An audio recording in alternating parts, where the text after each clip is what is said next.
In this Star Wars Gaming news update video, I will be sharing with you a rumour about when we could see the next Star Wars game be revealed, and it's sooner than you think. Before we dive into all of today's news though, make sure you do subscribe to this channel so you won't miss any future news updates on Star Wars games, including the upcoming strategy game from Respawn and Bit Reactor. So, in case you aren't aware, Bit Reactor is a new independent studio developing a tactical strategy game alongside Respawn, the developers of the Jedi games Titanfall and Apex. In just a few days' time, it will have been 3 years since this game was announced to be in development by Bit Reactor themselves alongside Respawn. Bit Reactor, in case you don't know, were founded by some of the core developers behind the XCOM series, and they have since hired many different people from all kinds of games and even other parts of media, not just games but also films as well. Even some senior developers at Respawn working on Jedi Survivor have since left the company to go and take up positions at Bit Reactor on this Star Wars game. Last year, Bit Reactor did describe this game as a tactical strategy game, so I'd expect it to be more in line with something like XCOM rather than Empire at War, which is what a lot of people are calling this game. And that is relevant to the rumour which just came out late last night. So, a Twitter user called Timur basically said that he has details regarding the upcoming Respawn Star Wars RTS game. Now, many people keep calling this game Respawn's RTS Star Wars game, but the truth is, Bit Reactor are the main developers. Respawn have given guidance and assistance and help in various areas, but ultimately they are not the main developer. Also, calling it an RTS means many people seem to think that it's going to be like Empire at War, whereas what we've heard so far points in the direction more of XCOM. Timur claims that there will be a public announcement and trailer of this game released during Star Wars Celebration Japan, which takes place on April 18th through to the 20th, which is just a few months away. He also says the platforms they are targeting for the release are Steam, Xbox, PlayStation, and the Epic Game Store, which you'd expect anyway, although the true lineup is to be decided, and that's all the information he does have. Now, this is a very safe rumour to put out there. A lot of people have expected this would actually happen. We would get a proper announcement of what this game will be at Celebration this year, given it has been in development 3 years or so. In terms of when it will release, people seem to think it will come out this year, which I would love, but I'm not hugely confident on that. The reason being, a bunch of senior positions for this game were only fulfilled last year. You don't typically fulfill those roles, those very important integral roles to the game, basically a year or so before the game is due to release. They may be following a different formula and things may just be lining into place perfectly, but that's just me being cautiously optimistic. Of course, if this game does come out this year, at the end of the year, then Star Wars games are safe for this year, because right now, there is no Star Wars game currently set to release this year. But at least we should get an announcement of one in just a few months' time. Now, most people will just think, well, this is just a random Twitter user. How can we say for sure that this is legit? It is a safe theory, but also anyone can make this sort of stuff up, and I totally agree. For some background on this person, typically what they do is they scour LinkedIn profiles of various developers and things like that for information. No sort of leaking stuff. They don't really leak at all. This is a very rare case.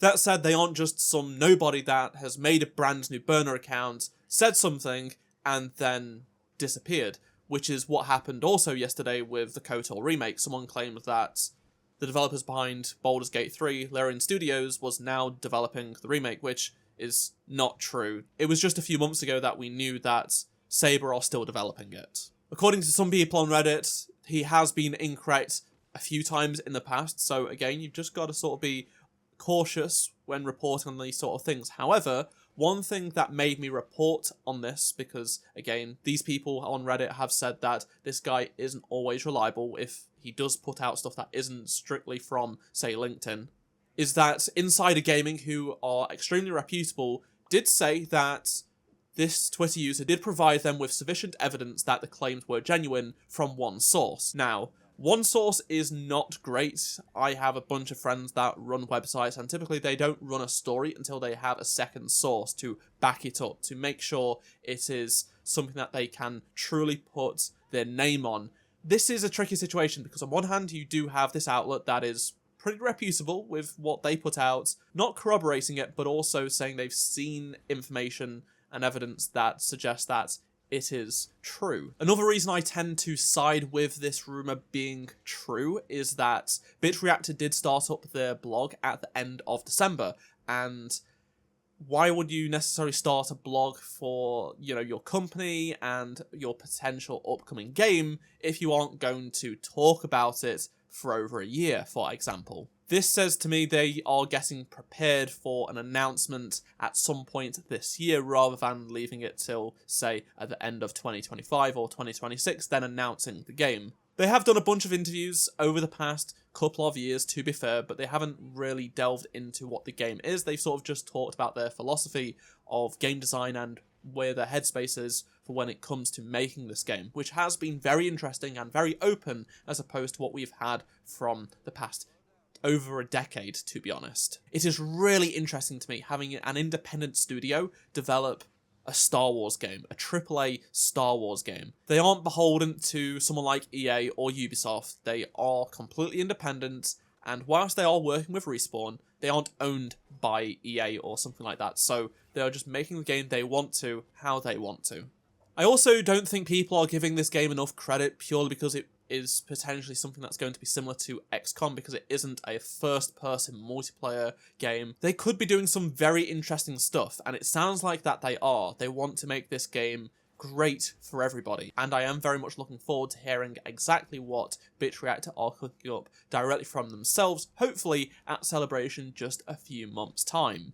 Now, this is just me speculating, but I personally also think we could see Jedi 3 announced officially at Celebration as well, and here's why. So, Jedi Fallen Order got its reveal at Celebration 2019, and then Jedi Survivor got its reveal at Celebration 2022 as well. There was a 2.5 year gap between Fallen Order releasing and Survivor being announced, and we are almost 2 years since the release of Jedi Survivor, which is insane. Now, Survivor was made pretty much all from home during the pandemic, the peak of the pandemic, so you can expect that timelines will be a little bit different. If anything, they should be a little bit shorter as opposed to before. If Jedi 3 was announced this April at Celebration and released in a year's time, that means there would have been a 3-year gap between the games, which makes sense. But that is just a theory from me. Of course, we don't really know the state of Respawn, how it's been. There hasn't been any leaks aside from the Mandalorian game leak,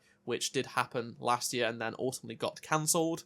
Of course, games can also have significant issues later down the line. For example, there was technically an internal delay for Jedi Survivor. It was supposed to release at the end of 2022, but then it was pushed to April and then later May of 2023.